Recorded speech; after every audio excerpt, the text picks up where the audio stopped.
विधानसभा क्षेत्र से लाइव देख सकते हैं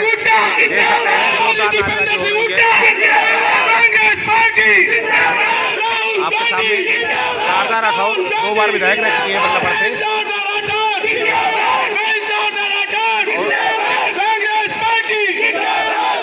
देखें एक नारा लगाएंगे जोर से, भारत माता की, भारत माता की, भारत माता की। बहुत ही सम्माननीय हमारे बहुत सीनियर नेता डॉक्टर SL शर्मा जी, जो युवा कांग्रेस में पदाधिकारी रहे, विभिन्न पदों पे रहे, वर्तमान में पानीपत और करनाल जिला के पर्यवेक्षक हैं। हमारे भाई माननीय राजेंद्र भामला जी, जो आपके लोकप्रिय पार्षद रहे और उप महापौर रहे।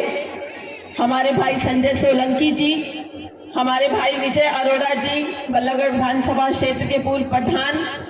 हमारे भाई जगदीश पार्षद जी, हमारे भाई धर्मवीर पार्षद जी, हमारे भीषम पितामह बाबूजी राव धर्मपाल जी, हमारे सिंह साहब, हमारे कांग्रेस के बड़े नेता हैं भाई अश्विनी कौशिक जी, हमारे युवा कांग्रेस के बल्लभगढ़ विधानसभा क्षेत्र के प्रधान श्री आकाश शर्मा जी, यहाँ पर उपस्थित सभी सम्माननीय बुजुर्गों, सेक्टर 23 गोकुल वाटिका नौजवान साथियों और पूजा के योग्य मातृशक्ति पत्रकार बंधु, आप सबका तहे दिल से शुक्रिया करती हूँ कि आप लोग बहुत शॉर्ट नोटिस पर यहाँ भारी तादाद में इकट्ठा हुए हैं और आपने जो मान सम्मान दिया है, वो मान सम्मान हमारे दिल में हमेशा आपके लिए इज्जत को बढ़ाता रहेगा। आपकी जगह और ऊंची हो गई है, जो आज आप लोग यहाँ भारी संख्या में आए हैं। मैं इस बात के लिए भी आपकी कायल हूँ कि बहुत से लोग जो अपने घरों में बैठे थे, जिन्हें देखे हुए भी काफी अरसा हो गया था, आज वो चेहरे भी यहाँ नजर आ रहे हैं। आज जो लोग राजनीति नहीं करते, दूर दूर रहते राजनीति से, 2 घंटे से यहाँ डटे, वो गैर राजनीतिक लोग भी यहाँ नजर आ रहे हैं। तो इससे प्रतीत होता है कि 9 साल में आपने कितना भुगता है, कितनी परेशानियों का सामना आप लोगों को उठाना पड़ा है। 2014 में एक आंधी तूफान की तरह झूठ की राजनीति चली, जिसमें तरह तरह के झूठे वायदे किए गए कि अच्छे दिन आएंगे, 15-15 लाख आपके खाते में आएंगे, 2 करोड़ सालाना हम नौकरी देंगे, किसानों की आमदनी हम दुगनी कर देंगे, भय और भ्रष्टाचार मुक्त हम शासन देंगे, हर घर पर हर गरीब के सर पर छत होगी, सबको न्याय मिलेगा। लेकिन क्या हुआ? आपने 2014 से 2019 देखा, 5 साल पूरे दिए, वायदे पूरे नहीं हुए। आपने एक बार फिर उन पर भरोसा किया, क्योंकि बार बार कहा गया कि 5 साल पूरे नहीं होते वायदे पूरे करने के लिए। लेकिन 2000 क्या बार काटते 2019 में भी आपने एक बार फिर से इन पर भरोसा किया।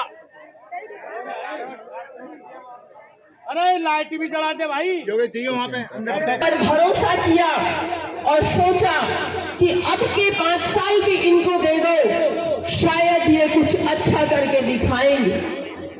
लेकिन इन 5 सालों में तो अति हो गई, एक्सट्रीम हो गई, जब अच्छे दिन आने की बजाय लोगों के दिन बदतर हो गए, लोगों की जिंदगी बदहाल हो गई। आज हम बात करें महंगाई की, तो महंगाई चरम सीमा छू रही है। जो चीज 20 रुपए की आती थी आज वो सीधे सीधे 100 रुपए की हो गई है। आज लोगों का जीना दूभर हो गया है। आमदनी उतनी की उतनी है लेकिन महंगाई 4 गुना बढ़ गई है। आज बेरोजगारी का आलम यह है कि आप हर गली मोहल्ले में जाकर देख लीजिए, पढ़े लिखे बच्चों की फौज मिल जाएगी जो आज बेरोजगार है, नौकरियों के लिए दर दर भटक रहे, माँ बाप परेशान। आज किसान की हालत पूछ लीजिए, किसान को उसकी लागत भी नहीं मिल रही है वापिस। आज किसान खून के आंसू पी रहा है। आज कानून व्यवस्था की बात कर लीजिए, अगर आपके बच्चे सुबह जाते हैं काम से या पढ़ने के लिए, जब तक वो सही वापस नहीं आ जाते आपकी सांस अटकी रहती है। अखबार खोलते हैं सुबह तो कहीं मर्डर हो गया, कहीं डकैती पड़ गई, कहीं चेन स्नैचिंग हो गई, कहीं गोली चल गई, कहीं किसी का अपहरण हो गया। यही खबरें पढ़ने को मिलती हैं। और बात करें हम यहाँ मूलभूत सुविधाओं की, तो आज सारी जनता खरीद कर पानी पीने को मजबूर है। मैं देखती हूँ आपके घरों के आगे ड्रम रखे हुए हैं, प्राइवेट लोग आते हैं, उनको आप पैसा देते हैं, वो आपका ड्रम भर के जाता है। ये आप मजबूर हो रहे हैं पीने के पानी के लिए। इसी तरह बिजली के मीटर, जिसका हमें बताया जा रहा है कि हवाई जहाज के इंजन से भी तेज वो मीटर चल रहा है, वो मीटर जबरदस्ती बदले जा रहे हैं और उस बदलने का पैसा भी आपकी जेब से लिया जाएगा। तो ये कैसे स्मार्ट मीटर है? ये कैसे स्मार्ट लोग सत्ता में आ गए? ये कैसे अनुभवहीन लोग हमारे देश पे, हमारे प्रदेश पे राज कर रहे हैं? तो ऐसे लोगों को आपको पहचानना पड़ेगा, क्योंकि ये नए नए वायदे, नए नए जुमले लेकर आपके बीच में आते हैं और मौका पड़ता है तो ये मगरमच्छ के आंसू भी बहाते हैं।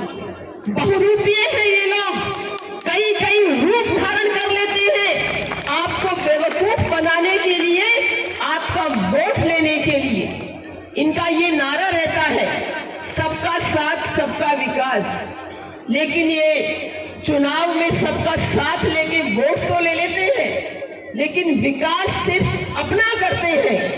आज भारतीय जनता पार्टी का कार्यालय 15 सेक्टर में जाके देखिए, 5 स्टार होटल के जैसा इनका कार्यालय बना। इन्होंने कोई सरकारी बिल्डिंग ऐसी बनवाई है आप लोगों के फायदे के लिए? कोई कम्युनिटी सेंटर बनवाया है?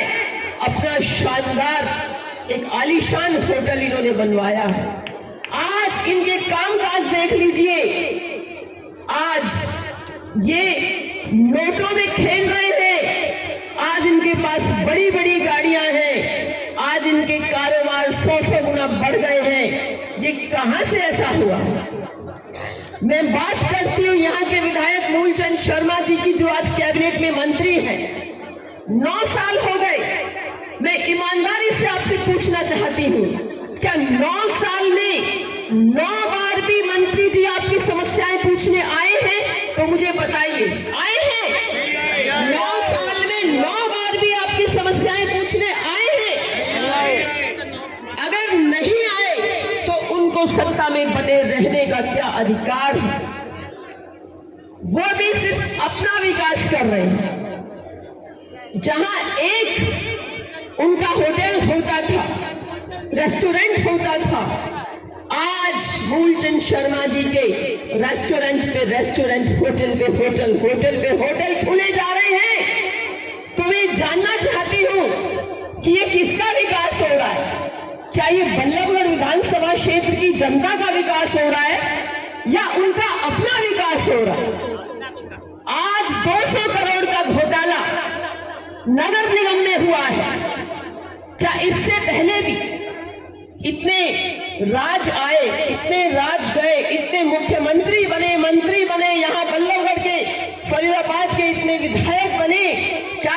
के राज में नगर निगम में इतना बड़ा घोटाला हुआ। ये 200 करोड़ का घोटाला भी 90% विधानसभा बल्लभगढ़ का घोटाला है। एक मंत्री की नाक के नीचे घोटाला हो रहा है। जिम्मेदार कौन है?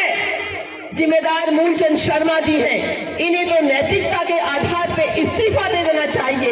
ऐसे लोगों को सत्ता में बने रहने का कोई अधिकार नहीं है, जिनके राज में इतने घोटाले हो रहे हैं। और आज जो घोटाले में सम्मिलित थे उन सब की जमानत हो गई है, सब बाहर घूम रहे हैं और वो केस इतना हल्का कर दिया गया है कि पता नहीं अब उनको सजा मिलेगी या नहीं मिलेगी।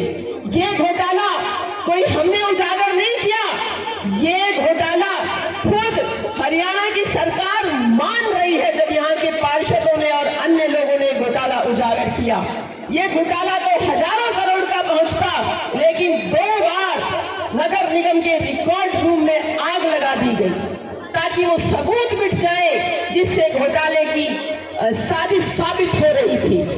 तो इनका मूलभूत सुविधाओं से कोई मतलब नहीं है। अभी हमारे बलबीर सिंह जी ने कहा, डोगेट साहब ने, कि एक जलघर का उद्घाटन करने मुख्यमंत्री आते हैं। अरे उस पोस्टर का उद्घाटन करने आते हैं जो हमारे टाइम में बना। जब हमारी सरकार थी हुड्डा जी की, तो हमने 48 पोस्टर बनवाए जो जिले में लगे और 17-18 पोस्टर बल्लभगढ़ विधानसभा क्षेत्र में बनवाए। तब पानी की ऐसी किल्लत नहीं थी कि जगह जगह पानी आज कई दिन में आता है और कई बार गंदा पानी आता है, सीवर मिला हुआ पानी आता है और जगह जगह सीवर जाम पड़े रहते हैं। और जरा बारिश आ जाए तो सड़कों पे चलना मुश्किल हो जाता है, गहरे गहरे गड्ढे जगह जगह हुए पड़े हैं। फैमिली आईडी, प्रॉपर्टी आईडी के नाम पे बहुत बड़ा धोखा आप लोगों के साथ हो रहा है। ये सारी गलत बना दी गई है ताकि आप लोगों को सरकारी सुविधाओं से वंचित रखा जा सके, आपके बीपीएल के राशन कार्ड काटे जा सके, आपकी बुढ़ापा पेंशन काटी जा सके, आपको कोई सुविधा ना मिले। इसलिए ये फैमिली आईडी, प्रॉपर्टी आईडी का झंझट इन्होंने शुरू किया है। और मैं कहना चाहूंगी, जो विकास के काम कांग्रेस पार्टी ने किए, उन विकास के कामों पर ये रिपेयर भी नहीं करवा पा रहे हैं। आज अगर मेट्रो बल्लभगढ़ तक आई है तो वो हुड्डा साहब की कांग्रेस पार्टी की देन है। आज अगर ईएसआई मेडिकल कॉलेज बना है तो हुड्डा साहब के राज में आया है। आज अगर वाईएमसीए यूनिवर्सिटी बनी है तो वो हुड्डा साहब के राज में बनी है। आज ये बड़ी सड़कें बनी है, हाईवे बना है तो वो हुड्डा साहब के राज में बना है।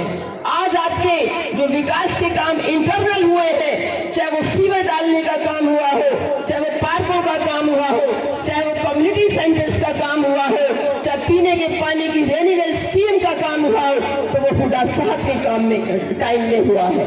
अरे इन्होंने तो रिपेयर का काम भी नहीं किया।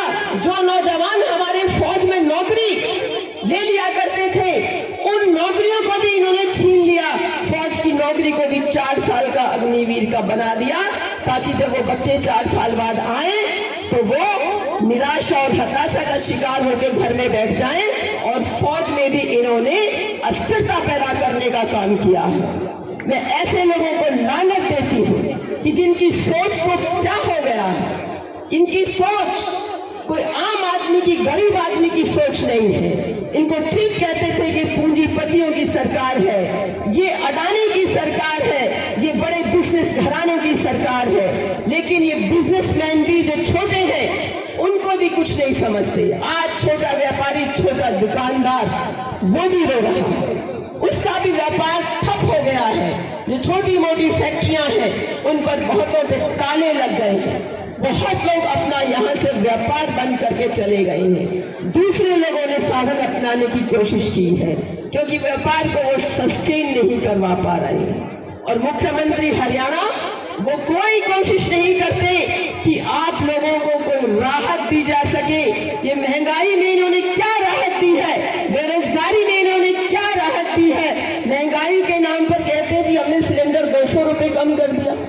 अरे आपने 1200 तक पहुंचा दिया, 200 रुपए कम कर दिया तो क्या खाद दिया? कुछ नहीं किया, आपकी जेब से ही निकाला और आपकी जेब में ही कह दिया जी हमने आपको फायदा पहुंचा दिया। जेब तो काट चुके हैं ये लोग। और मैं कहना चाहती हूं कि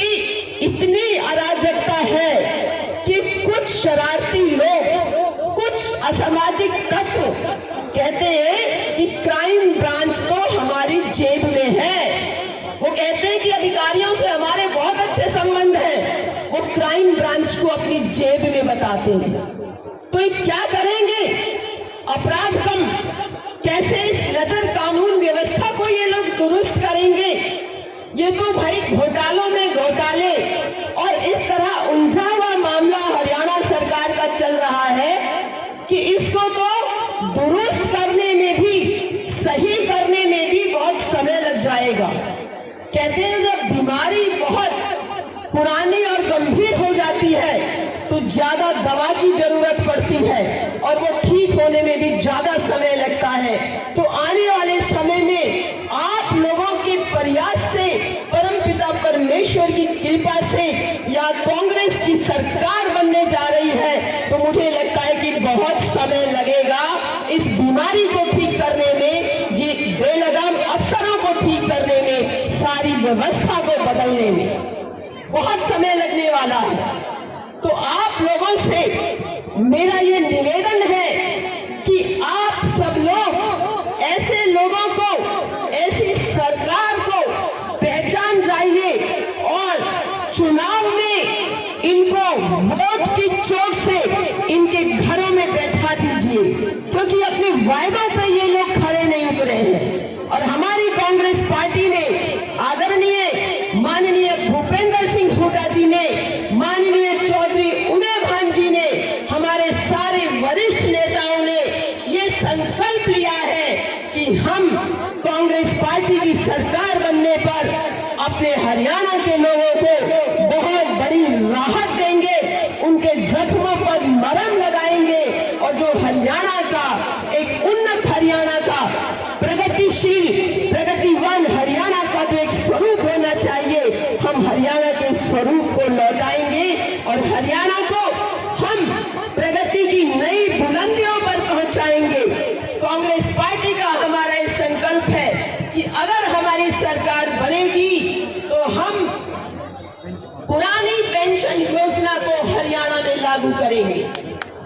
अगर हमारी सरकार बनेगी तो बुढ़ापा पेंशन, विधवा पेंशन, विकलांग पेंशन सीधे सीधे 6,000 रुपए की जाएगी। जिनकी पेंशन कट गई है उनकी पेंशन को दोबारा लागू किया जाएगा। जिन लोगों के बीपीएल कार्ड कट गए हैं उनके बीपीएल कार्ड को हम लोग फिर से बहाल करेंगे। जो फैमिली आईडी का, प्रॉपर्टी आईडी का झंझट आपके लोगों के गले में डाल दिया है, सारी फैमिली आईडी, प्रॉपर्टी आईडी गलत बना दी है। जब हमारी सरकार आएगी तो हम ये खत्म कर देंगे। कोई फैमिली आईडी नहीं होगी, कोई प्रॉपर्टी आईडी नहीं होगी, क्योंकि इसके पीछे भ्रष्टाचार हो रहा है। आप लोगों से पैसे लूटे जा रहे हैं, सरकारी कर्मचारी आपकी जेब काट रहे हैं फैमिली आईडी, प्रॉपर्टी आईडी के पीछे। जब सरकार हमारी बनेगी तो हर घर को 300 यूनिट बिजली हम फ्री में देंगे। ये हमारी पार्टी का आप लोगों से वादा है। किसानों की फसल का उचित न्यूनतम समर्थन मूल्य दिया जाएगा, ये भी हमारा वादा है। एससी और बीसी का जो बैकलॉग है वो पूरा किया जाएगा। 2 लाख सरकारी पद खाली पड़े हैं, उन पदों को भरा जाएगा। आप लोगों के बच्चों को रोजगार मिलेगा। हमारे दौरान बनाए गए जो विकास के काम, जो कहीं कुछ अधूरे हैं या रिपेयर होने हैं, उन कामों को फिर से शुरू किया जाएगा। सारे ठप पड़े कामों को पूरा किया जाएगा। शिक्षा का और स्वास्थ्य का नई नीति बनाकर हम विशेष ध्यान देंगे कि आपके बच्चों को अच्छी शिक्षा मिले, हर घर को स्वास्थ्य सुविधाओं का लाभ मिले।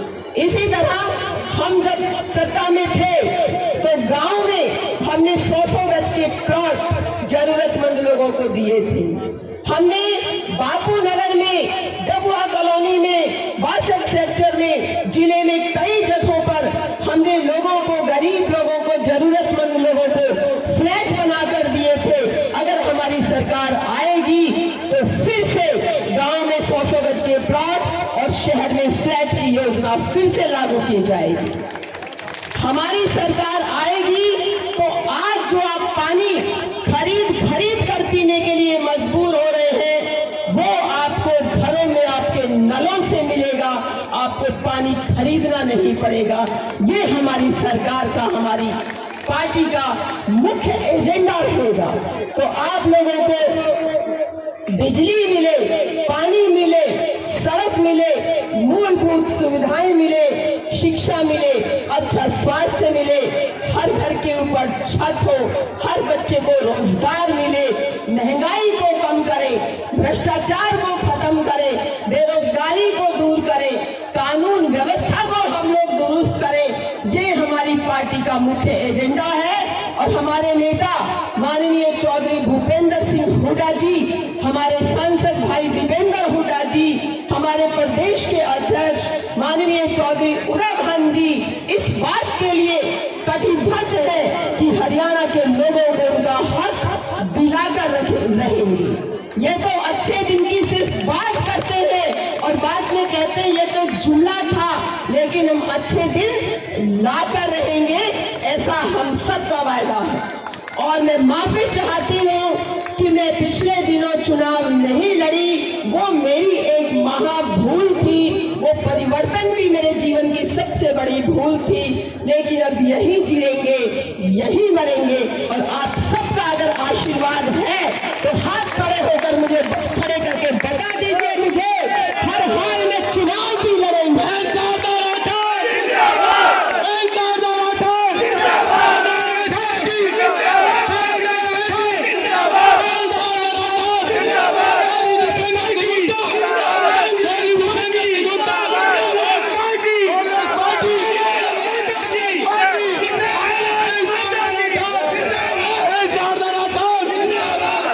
शब्दों के साथ आप लोगों ने बहुत ही इत्मीनान से सारी अभी लोग मौजूद थे, आपने देखा हरियाणा तक से तो उसके अंदर नहीं रहा।